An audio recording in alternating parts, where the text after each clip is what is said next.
Hello, and welcome to the session on changing the subject of the formula.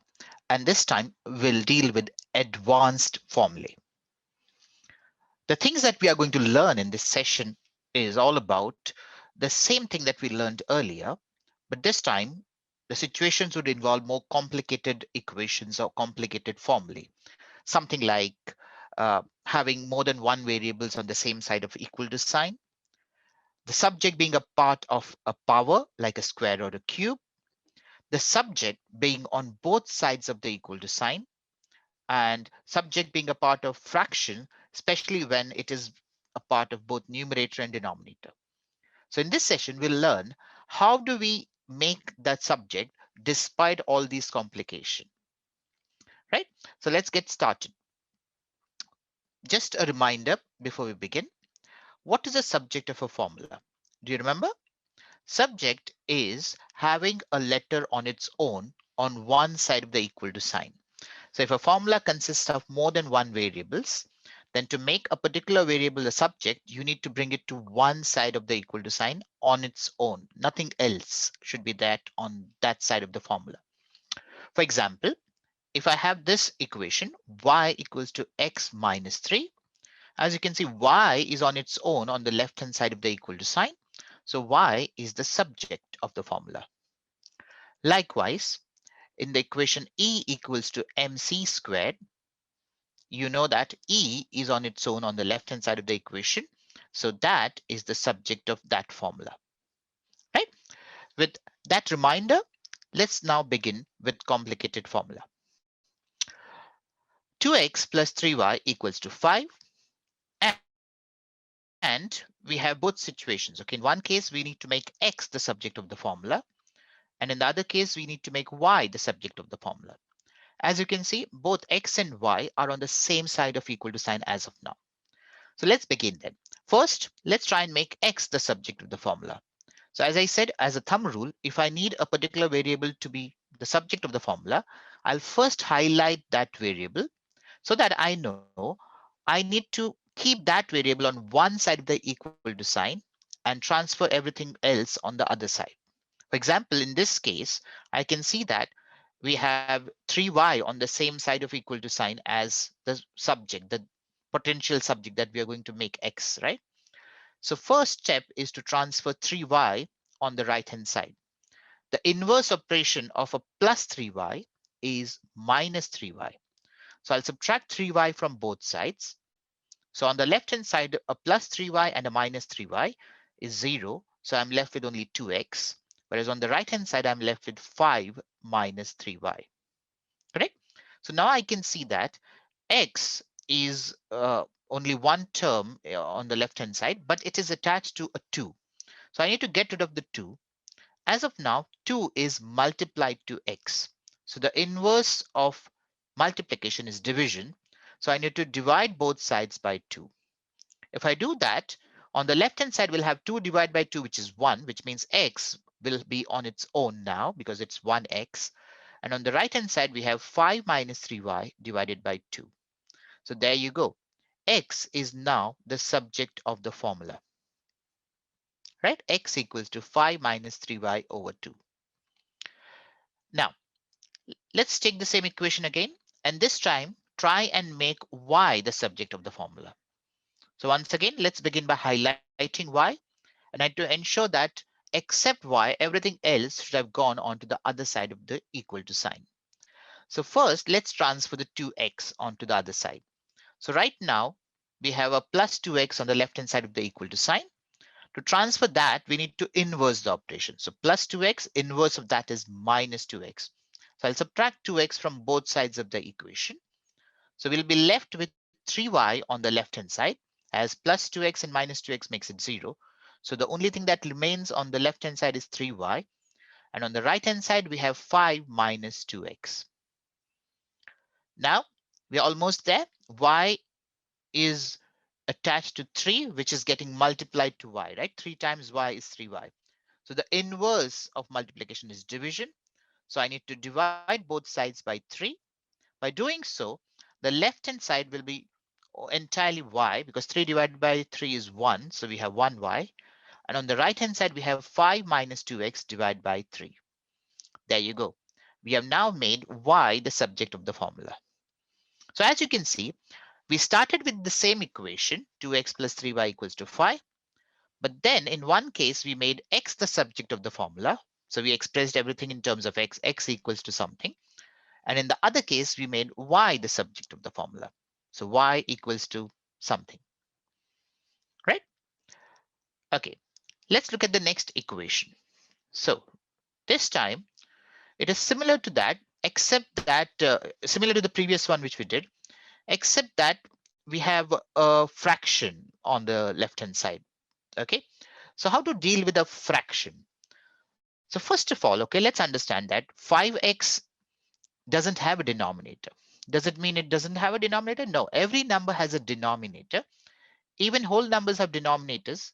It has a denominator of 1, right? Likewise, if I look at 5x, 5x is actually having a denominator of 1.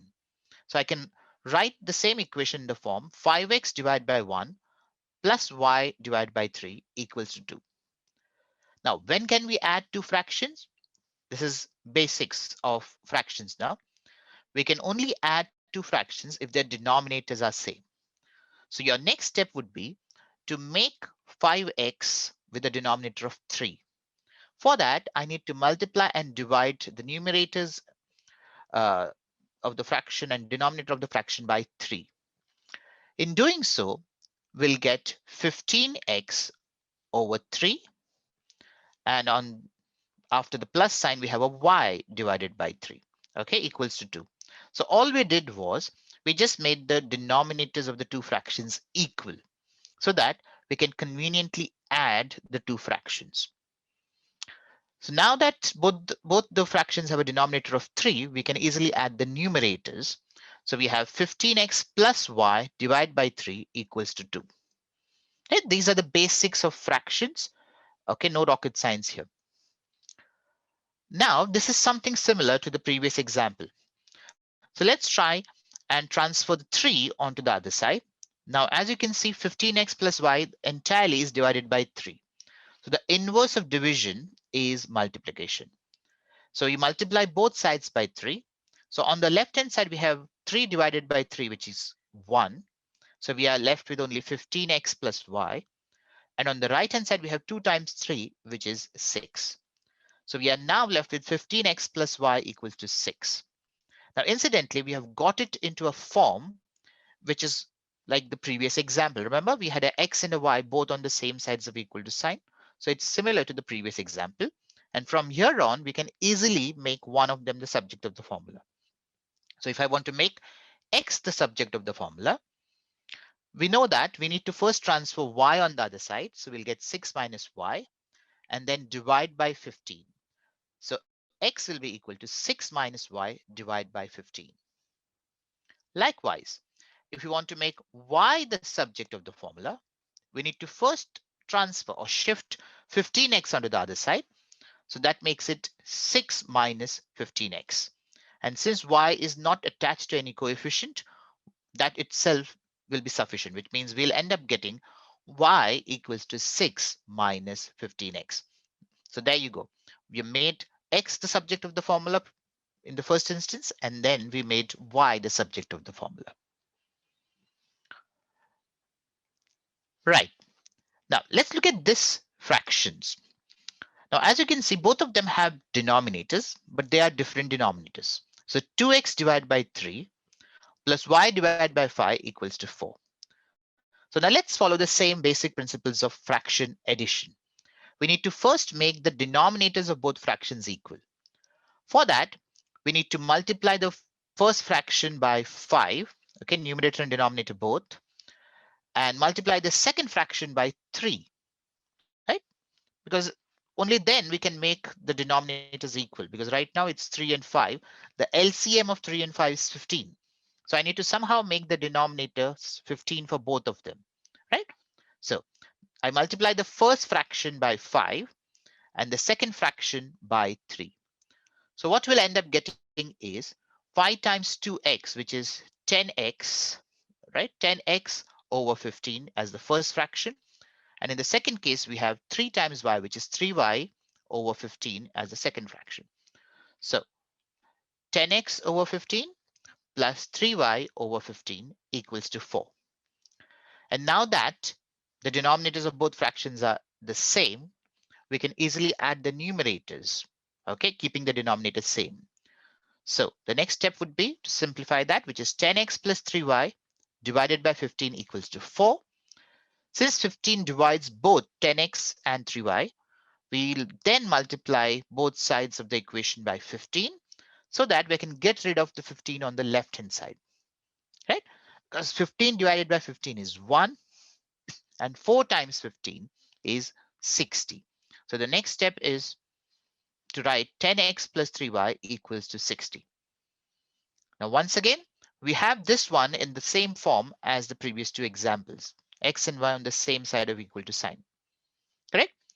In order to make x the subject of the formula, I need to first shift 3y onto the other side. So we'll get 60 minus 3y and then divide by 10, which is the coefficient of x. So your final answer would be x equals to 60 minus 3y divided by 10. There you go. Okay, x is the subject of the formula. In order to make y the subject of the formula now, we need to first shift 10x onto the other side.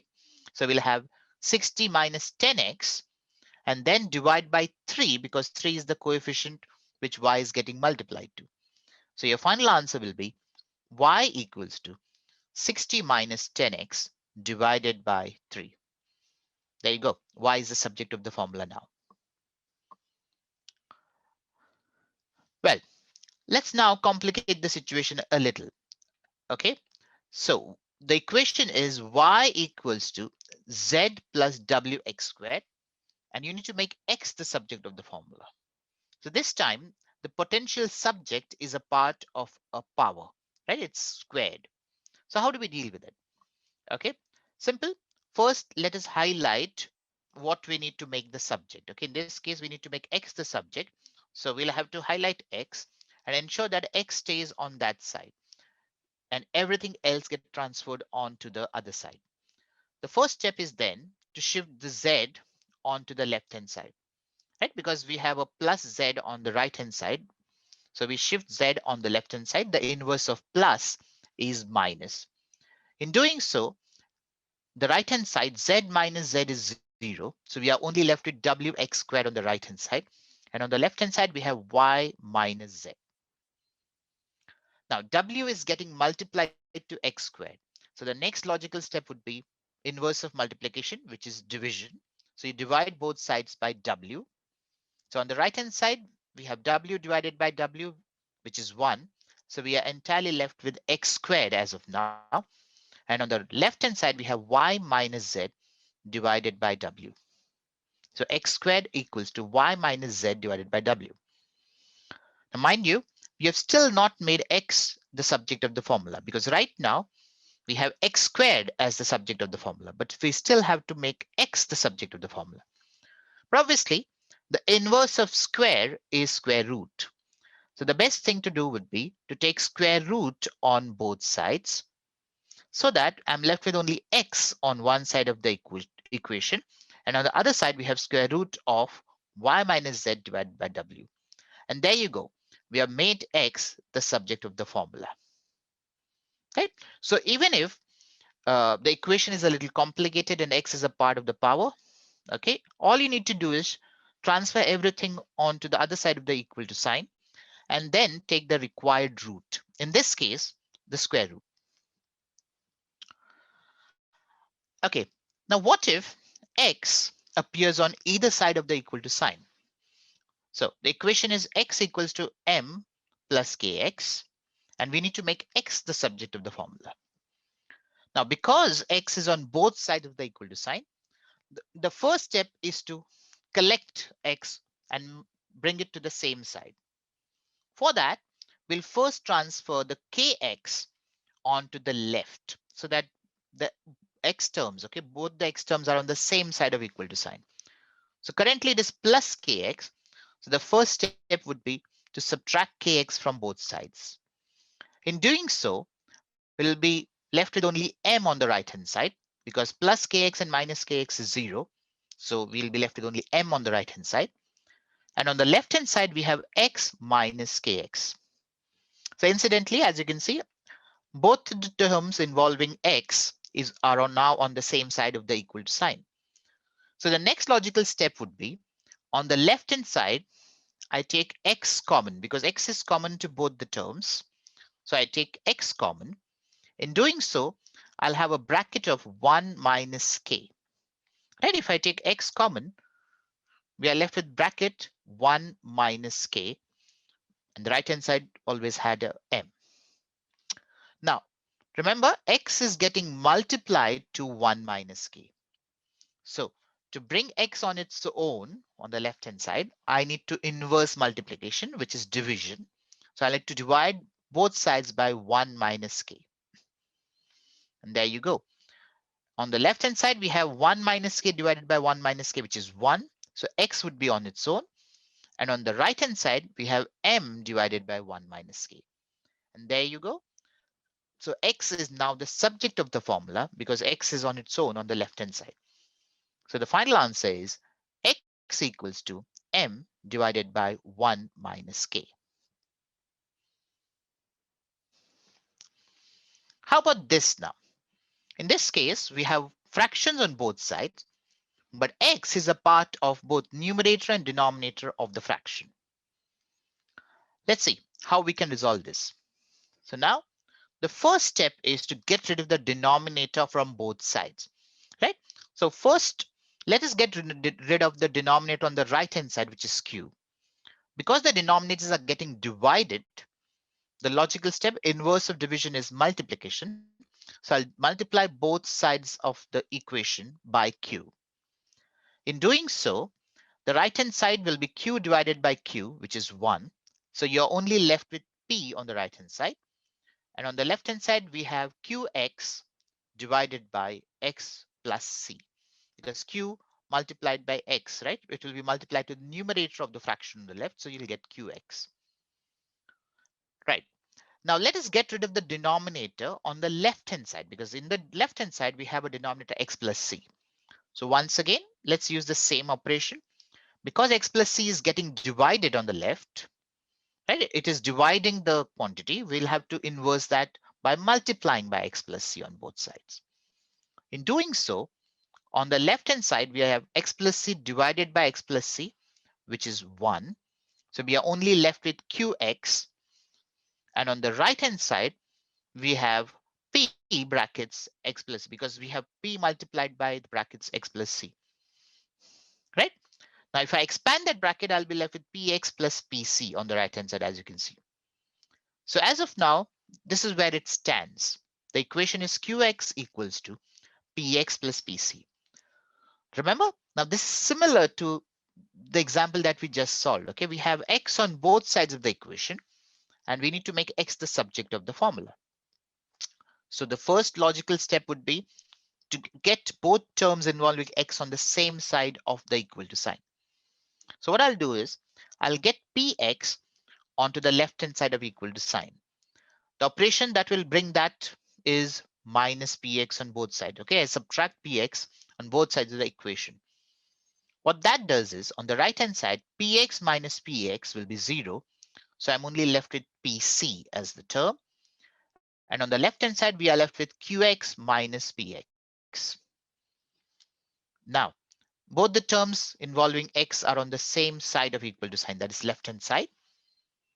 So to take x common, so that we have x and brackets q minus p on the left, which equals to pc. And the last step is because x is getting multiplied to the brackets q minus p, we need to just divide by q minus p on both sides so that x will be on its own on the left hand side of the equal to sign.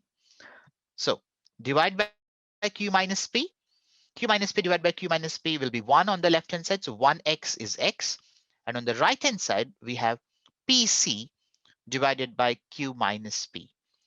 And there you go. X is now the subject of the formula because x is on its own. How about this now?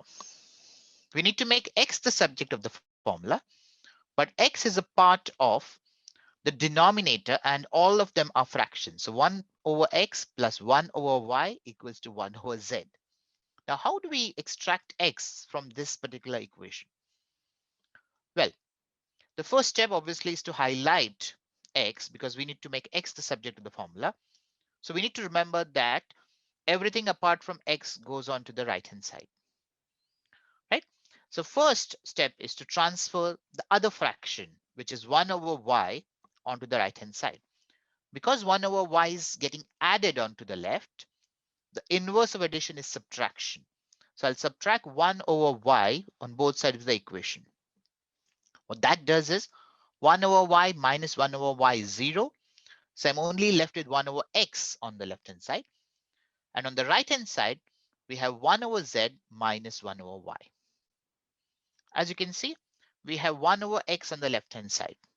So the next logical step would be to simplify the right hand side and get it into a fraction form. For that, I need to make the denominators of both the fractions on the right hand side equal, right? Because we can add or subtract fractions only when the denominators are equal. For that, I need to multiply the first fraction by y, both numerator and denominator, and multiply the second fraction by z, both numerator and denominator. What that does is, the right hand side, we have two fractions. One would be y over yz, take away. The second fraction would be z over yz. So as you can see, on the right hand side now, we have two fractions, both having the same denominator. And on the left, we always had a 1 over x. So let's simplify the right hand side now. Because both the fractions have the same denominator, we can subtract the numerator, leaving the denominator same. So that simplifies to 1 over x equals to y minus z over yz. We need to make x the subject of the formula, remember? And we have 1 over x on the left hand side. So the most logical step would be to just take reciprocal so that 1 over x becomes x. We have to just flip the fraction. Okay, and on the right hand side, if I take the reciprocal, yz will go on to the numerator and y minus z would be in the denominator. There you go. So we have made x the subject of the formula. X equals to yz divided by y minus z. Well, that's the end of the session. This was a carryover from the session that we had earlier, changing the subject of the formula, except that in that session, we did some basic equations. In this session, we did advanced equations. The three things that we learned were, okay, equations involving more than one variables on the same side of equal to sign, situations involving the subject being a part of a power, okay, like a square or a cube, situations involving the subject being on both sides or either side of the equal to sign, and situations involving fraction, where the subject was a part of both numerator and denominator, right? So all these situations, we still managed to extract that particular variable to make it the subject of the formula. I hope you understood the concepts that were taught in this lesson.